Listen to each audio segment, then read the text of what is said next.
दो हंस। बहुत पुरानी बात है। हिमालय में प्रसिद्ध मानस नाम की झील थी। वहां पर कई पशु पक्षियों के साथ हंसों का एक झुंड भी रहता था। उनमें से दो हंस बहुत आकर्षक थे और दोनों ही देखने में एक जैसे थे। लेकिन उनमें से एक राजा था और दूसरा सेनापति।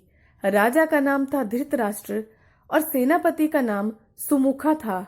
झील का नजारा बादलों के बीच में स्वर्ग जैसा प्रतीत होता था।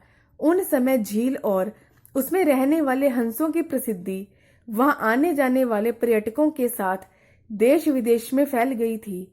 वहां का गुणगान कई कवियों ने अपनी कविताओं में किया, जिससे प्रभावित होकर वाराणसी के राजा को वह नजारा देखने की इच्छा हुई। राजा ने अपने राज्य में बिल्कुल वैसी ही झील का निर्माण करवाया और वहां पर कई प्रकार के सुंदर और आकर्षक फूलों के साथ पौधों के साथ ही स्वादिष्ट फलों के पेड़ भी लगवाए। साथ ही विभिन्न प्रजाति के पशु पक्षियों की देखभाल और उनकी सुरक्षा की व्यवस्था का आदेश भी दिया। वाराणसी का यह सरोवर भी स्वर्ग जैसा सुंदर था। लेकिन राजा के मन में अभी उन दो हंसों को देखने की प्रबल इच्छा थी। लेकिन हंसों का राजा समझदार था। वह जानता था कि अगर वह वहां गए तो राजा उन्हें पकड़ लेगा।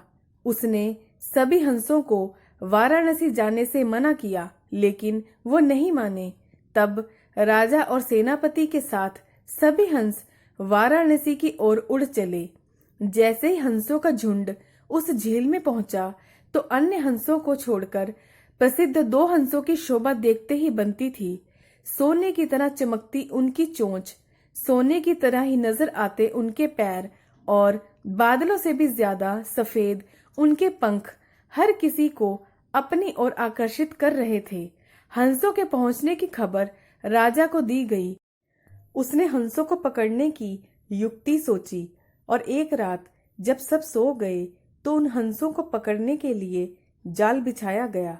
अगले दिन जब हंसों का राजा जागा और भ्रमण पर निकला तो वह जाल में फंस गया।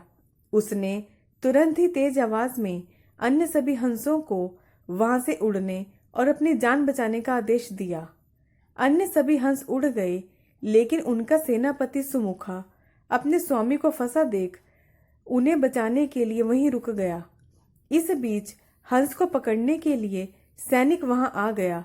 उसने देखा कि हंसों का राजा जाल में फंसा हुआ है और दूसरा राजा को बचाने के लिए वहां खड़ा हुआ है। हंस की स्वामी भक्ति देखकर सैनिक बहुत प्रभावित हुआ और उसने हंसों के राजा को छोड़ दिया। हंसों का राजा समझदार होने के साथ साथ दूरदर्शी भी था। उसने सोचा कि अगर राजा को पता चलेगा कि सैनिक ने उसे छोड़ दिया है तो राजा इसे प्राण दंड जरूर देगा। तब उसने सैनिक से कहा कि आप हमें अपने राजा के पास ले चलें। यह सुनकर सैनिक उन्हें अपने साथ राज दरबार में ले गया। दोनों हंस सैनिक के कंधे पर बैठे थे। हंसों का सैनिक के कंधे पर बैठा देखकर हर कोई सोच में पड़ गया। जब राजा ने इस बात का रहस्य पूछा तो सैनिक ने सारी बात सच सच बता दी।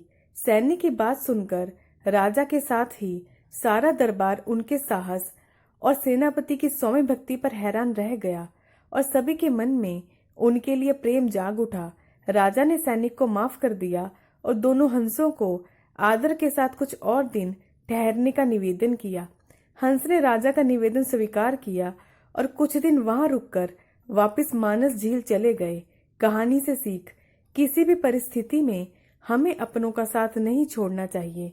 दोस्तों, आप मेरी कहानियों को देखते हैं, लाइक करते हैं, बट सब्सक्राइब नहीं करते।